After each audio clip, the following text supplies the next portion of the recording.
अजू देशपांडे स्पोर्ट्स नशामधनं. आपल्यासोबत आहेत निलेश पटवर्धन, PTVAचे कोच आहेत ते, आणि त्यांच्याशी आपण थोडे या समर कॅम्प किंवा हे जे कोचिंग चालतं क्रिकेटचं याच्यावर विषयी आपण काही थोड्या गप्पा मारणार आहोत. निलेश, सकाळी आम्ही या विषयावर बोललो, ॲक्च्युली बरंच बोललो. तर पहिली गोष्ट तुला विचारायची की तुझ्याबद्दल तू सांग की तू आता इथे कोचिंग करतोस, तर निलेश पटवर्धन म्हणजे काय? म्हणजे तुझा जो क्रिकेटिंगमधला की तू काय रणजी ट्रॉफी खेळला असं, म्हणजे तुझे जो सुरुवात कशी झाली, किंवा तू थोडक्यात जरा म्हणजे. मी 1995 साली शिवाजी पार्कला गिरीश जावळे आणि अप्पा बाबडेकर यांचा भारत क्रिकेट क्लब जो आहे तिकडे ॲक्च्युली मी सीझन बॉलनी सुरुवात केली क्रिकेट खेळायला. वयाच्या कितव्या वर्षी? वयाच्या 15व्या वर्षी.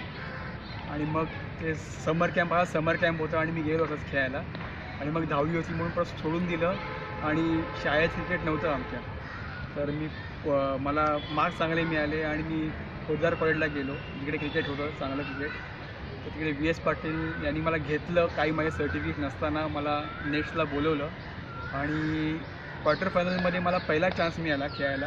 कारण तेव्हा आमच्या साईडमध्ये रोहन गावस्कर, सगळे मोठे तेव्हा शाळेत खेळले किंवा मुंबई अंडर 16 खेळलेली सगळी मुलं होती.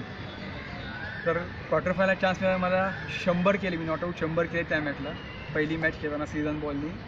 आणि अशा प्रकारे माझी सुरुवात झाली पुढे खेळायला. त्यानंतर मी मुंबईच्या अंडर 16च्या रॉयल्समध्ये आलो, मुंबई अंडर 19 खेळलो पुढे.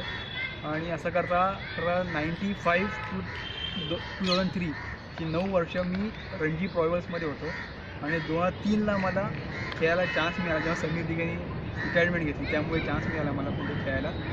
आम्ही 2च मॅच खेळलो अनफॉर्च्युनेटली. आणि त्यानंतर पुढे काही चान्स मिळाल्यानंतर मला मुंबई पोर्टर्समध्ये जॉब लागला.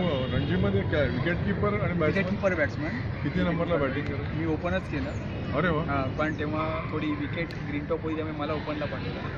अच्छा. त्यामुळे